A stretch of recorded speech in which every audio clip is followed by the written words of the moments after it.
ಚಾನಲ್ಗೆ ಸಬ್ಸ್ಕ್ರೈಬ್ ಆಗಿಲ್ಲ ಅಂದ್ರೆ ಈಗಲೇ ಸಬ್ಸ್ಕ್ರೈಬ್ ಆಗಿ ಪಕ್ಕದಲ್ಲೇ ಇರುವ ಬೆಲ್ ಐಕಾನ್ ಕ್ಲಿಕ್ ಮಾಡಿ, ಲೈಕ್ ಮಾಡಿ, ಶೇರ್ ಮಾಡಿ.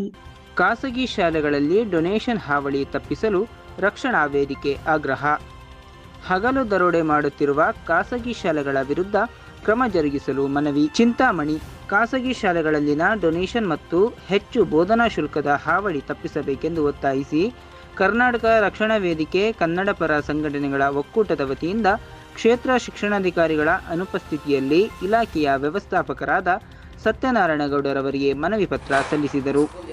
ಈ ವೇಳೆ ಮಾತನಾಡಿದ ತಾಲೂಕು ಅಧ್ಯಕ್ಷರಾದ ಶ್ರೀ ರಾಮನಗರ್ ಶಂಕರ್, ಖಾಸಗಿ ಶಾಲೆಗಳು ಡೊನೇಷನ್ ಹೆಸರಿನಲ್ಲಿ ಪೋಷಕರನ್ನು ಲೂಟಿ ಮಾಡುತ್ತಿದ್ದಾರೆ. ಬಡ ಸಮುದಾಯದವರು ಈ ಡೊನೇಷನ್ ಕಟ್ಟಲು ಸಾಧ್ಯವಾಗದಿರುವುದರಿಂದ ಅದೆಷ್ಟೋ ಮಕ್ಕಳು ಉತ್ತಮ ಶಿಕ್ಷಣದಿಂದ ವಂಚಿತರಾಗುತ್ತಿದ್ದಾರೆ. ಚಿಂತಾಮಣಿ ತಾಲೂಕಿನಲ್ಲಿರುವ ಎಲ್ಲ ಖಾಸಗಿ ಶಾಲೆಗಳ ಆಡಳಿತ ಮಂಡಳಿಯನ್ನು ಜಿಲ್ಲಾಡಳಿತ ಕರೆಸಿ ಕೂಡಲೇ ಸಭೆ ಕರೆದು ಖಾಸಗಿ ಶಾಲೆಗಳ ಡೊನೇಷನ್ ಹಾವಳಿ ತಡೆಗಟ್ಟುವುದಕ್ಕೆ ಕ್ರಮ ಕೈಗೊಳ್ಳಬೇಕು. ಶಾಲೆಗಳ ಸೂಚನಾ ಫಲಕದಲ್ಲಿ ಬೋಧನಾ ಶುಲ್ಕದ ವಿವರಗಳನ್ನು ಕಡ್ಡಾಯವಾಗಿ ಪ್ರದರ್ಶಿಸುವಂತೆ ಆದೇಶಿಸಬೇಕು. ಪೋಷಕರಿಂದ ಪಡೆದ ಹಣಕ್ಕೆ ರಶೀದಿ ನೀಡುವಂತೆ ಆದೇಶಿಸಬೇಕು. ತಪ್ಪಿದ್ದಲ್ಲಿ ಶಾಲೆಯ ಮಾನ್ಯತೆ ರದ್ದುಗೊಳಿಸಬೇಕೆಂದು ಆಗ್ರಹಿಸಿದರು. 2024-25ನೇ ಸಾಲಿನ ಶೈಕ್ಷಣಿಕ ವರ್ಷದ ವಾರ್ಷಿಕ ಶುಲ್ಕದಲ್ಲಿ ಕೇವಲ ಬೋಧನಾ ಶುಲ್ಕ ಮಾತ್ರ ತೆಗೆದುಕೊಳ್ಳಲು ಆದೇಶ ನೀಡಬೇಕು. ಆನ್ಲೈನ್ ಶಿಕ್ಷಣ ನೀಡುವುದು ಸರಿಯಾದ ಕ್ರಮವಲ್ಲ.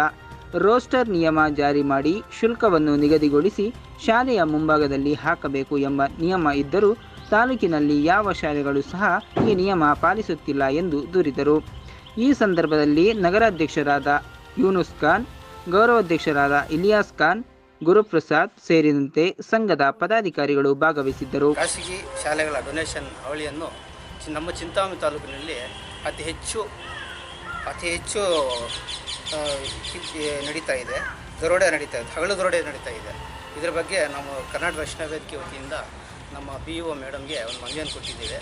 ಅವರು ಇನ್ನು ಮುಂದಿನ ಕ್ರಮ ತಗೋಬೇಕಂತೇಳಿ ನಮ್ಮ ಕರ್ನಾಟಕ ರಕ್ಷಣಾ ವೇದಿಕೆ ಒತ್ತಾಯಪೂರ್ವಕವಾಗಿ ಮನವಿಯನ್ನು ಕೊಟ್ಟಿದ್ದೇವೆ. ಇದೇ ರೀತಿ ಮುಂದಿನ ದಿನಗಳಲ್ಲಿ ಅವರು ನಮ್ಮ ಮನವಿಗೆ ಸ್ಪಂದಿಸಿ ಹಾವಳಿಯನ್ನು ತಡೆಗಟ್ಟುತ್ತೇವೆ ಅಂತೇಳಿ ಅವರು ನಮಗೊಂದು ಮಾತನ್ನು ಕೊಟ್ಟಿದ್ದಾರೆ. Bureau report, Syed Aslam Pasha, Chintamani.